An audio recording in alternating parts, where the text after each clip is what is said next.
ഇന്ന് നമ്മൾ ആട്ടപ്പൊടി വെച്ചിട്ട് ഇൻസ്റ്റൻ്റ് ആയിട്ട് വെറും 1 മണിക്കൂർ കൊണ്ട് ഉണ്ടാക്കിയെടുക്കാൻ പറ്റുന്ന ഒരു ഗോതമ്പ് പാലപ്പത്തിൻ്റെ റെസിപ്പിയാണ് കാണിക്കാൻ പോണത്.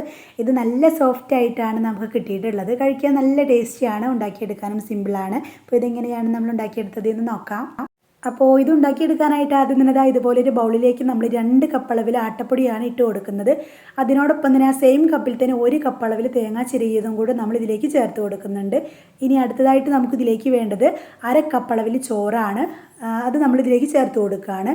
ശേഷം മിക്സിയുടെ അരയ്ക്കുന്ന ജാർ എടുക്കുക. എന്നിട്ട് അതിലേക്ക് നമ്മൾ നേരത്തെ ആട്ടപ്പൊടി അളന്നെടുത്തുള്ള സെയിം കപ്പിൽ തന്നെ 2 കപ്പ് അളവിൽ വെള്ളം കൂടെ ഇതിലേക്ക് ചേർത്ത് കൊടുക്കുന്നുണ്ട്.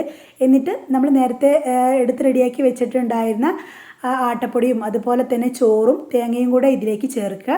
ശേഷം ഇതിലേക്ക് ആവശ്യത്തിന് ഉപ്പ് ചേർത്ത് കൊടുക്കാം. പിന്നെ നമ്മളിതിലേക്ക് ചേർത്ത് കൊടുക്കുന്നത് 2 ടീസ്പൂൺ അളവിൽ പഞ്ചസാരയാണ്.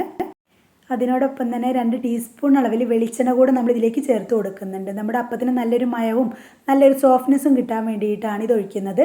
ശേഷം ഇതിലേക്ക് ആവശ്യമായിട്ടുള്ള ഈസ്റ്റ് ചേർത്ത് കൊടുക്കാം. നമ്മളിപ്പോൾ 1 ടീസ്പൂൺ അളവിൽ ഇൻസ്റ്റൻറ്റ് ഈസ്റ്റാണ് ചേർക്കുന്നത്.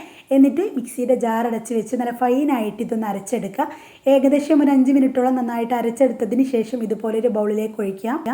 എന്നിട്ട് ഇതൊരു തവി വെച്ചിട്ട് നമ്മൾ ചെറുതായിട്ടൊന്ന് ഇളക്കി നോക്കി. അപ്പോൾ മാവ് കുറച്ച് തിക്കായിട്ടാണ് ഇരിക്കുന്നത്. അപ്പോൾ അതൊന്ന് ലൂസാക്കി എടുക്കാൻ വേണ്ടിയിട്ട് 1 ടേബിൾ സ്പൂണും കൂടെ എക്സ്ട്രാ വെള്ളം ഒഴിച്ചിട്ട് നന്നായിട്ടൊന്ന് മിക്സ് ചെയ്തെടുത്തു. നല്ലതുപോലെ ഒന്ന് മിക്സ് ചെയ്തെടുത്തു. ശേഷം ഇത് അടച്ച് വെച്ച് നമ്മളൊരു അരമണിക്കൂർ ഇതൊന്ന് റെസ്റ്റ് ചെയ്യാനായിട്ട് മാറ്റി വെക്കുകയാണ്. അപ്പോഴേക്കും മാവെല്ലാം നന്നായിട്ട് പൊങ്ങി റെഡിയായി വന്നിട്ടുണ്ടാവും. ഇപ്പോൾ ഒരു അരമണിക്കൂർ കഴിഞ്ഞിട്ടുണ്ട്. നമ്മുടെ മാവെല്ലാം നന്നായിട്ട് പെർമനൻ്റായി പൊങ്ങി റെഡിയായി വന്നിട്ടുണ്ട്. ഇനി നമുക്ക് നമ്മുടെ അപ്പം ചുട്ടെടുക്കാം. അപ്പോൾ അതിനായിട്ട് സ്റ്റൗവിൽ നമ്മൾ നേരത്തെ തന്നെ അപ്പത്തിൻ്റെ ചട്ടി വെച്ച് കൊടുത്തിട്ടുണ്ടായിരുന്നു. അതിലേക്കൊരു 2.5 തവി ബാറ്ററാണ് നമ്മൾ ഒഴിക്കുന്നത്. എന്നിട്ട് പതിയെ ഇതുപോലെ ഒന്ന് റൊട്ടേറ്റ് ചെയ്ത് കൊടുക്കുക. ശേഷം ഉടനെ തന്നെ അടപ്പ് വെച്ച് കൊടുക്കുക. ഈ സമയത്ത് ഫ്ലെയിം ഒരു മീഡിയത്തിലാക്കി വെക്കുക. പിന്നെ നമ്മൾ മീഡിയത്തിൽ വെച്ചിട്ട് വേണം നമ്മുടെ അപ്പം ചുട്ടെടുക്കാനായിട്ട്. കുറച്ച് സമയം കഴിഞ്ഞതിന് ശേഷം അടപ്പ് തുറന്ന് വെച്ച് ജസ്റ്റ് ഒരു 1-2 സെക്കൻഡ് ഇതുപോലെ തന്നെ വെക്കുക. ഒരു 1-2 സെക്കൻഡ് കഴിഞ്ഞതിന് ശേഷം പതിയെ നമുക്ക് അപ്പം എടുത്ത് മാറ്റാം. അപ്പച്ചട്ടിയുടെ അടപ്പ് തുറന്ന ഉടനെ തന്നെ നമ്മുടെ അപ്പം എടുത്ത് മാറ്റരുത്. ചെറുതായിട്ടൊന്ന് വെള്ളമൊക്കെ ഒന്ന് വലിഞ്ഞ് ചെറുതായിട്ടൊരു ക്രിസ്പിനെസ് വരുന്ന സമയത്ത് മാത്രം അപ്പം പുറത്തേക്ക് എടുക്കുക.